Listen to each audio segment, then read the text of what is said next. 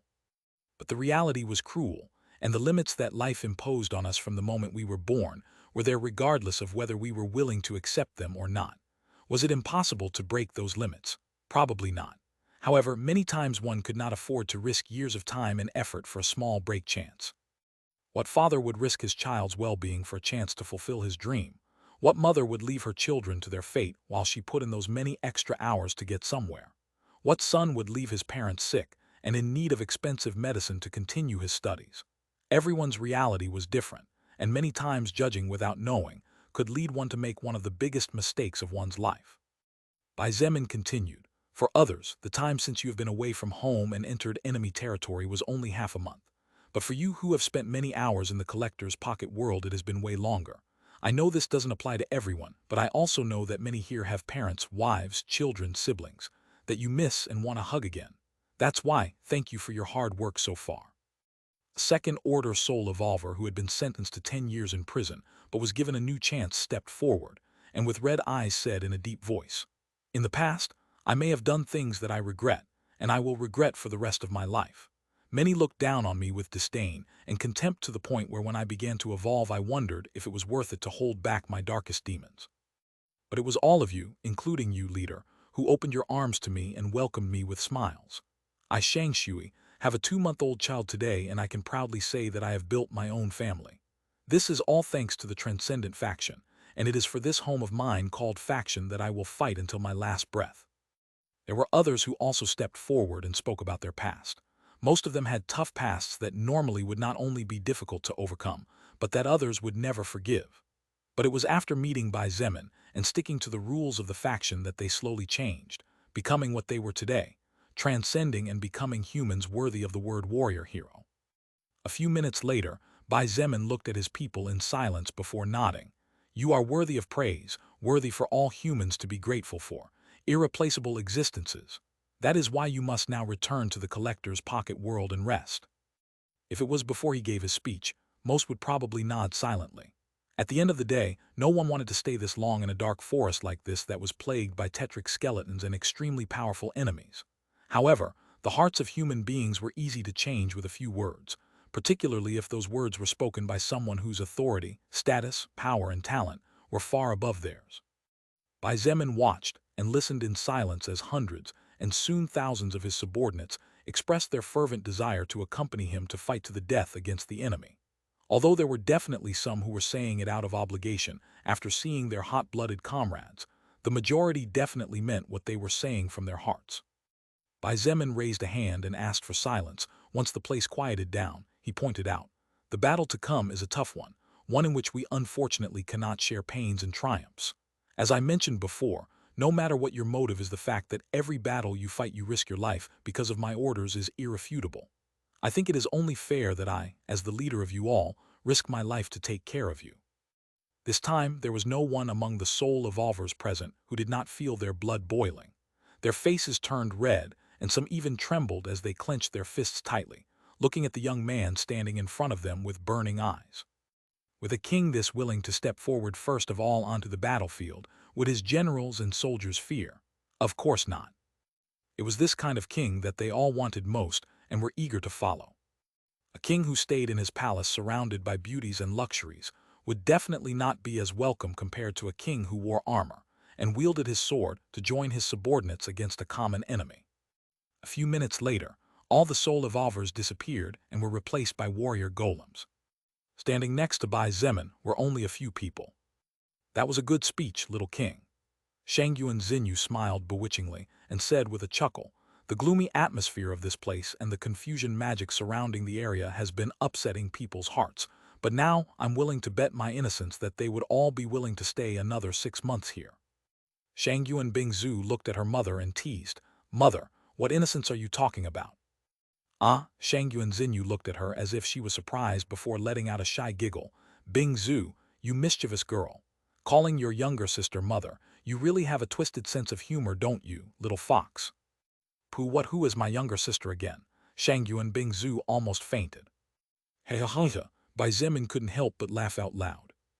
If there was anyone capable of making Shang Yuan Bingzu this helpless, it was undoubtedly her own mother, Shang Yuan Xinyu. After laughing for a while, Bai Zemin turned to look at the beauty wearing a crimson-red robe with yellow flower prints that seemed to be made of real flames and approached her. Feng Tian Wu continued to gently stroke the delicate plumage of her mount even as Bai Zemin stopped beside her. Finally, she broke the silence several seconds later. Do you really want to entrust such an important task to me? Do you trust me that much? Bai Zemin did not answer immediately and searched in his heart for the answer. Feng Tian Wu had hurt him badly in the past, badly. Although many years had passed since then, the existence of his immovable heart skill that had evolved from the stone heart skill was always a reminder to Bai Zemin.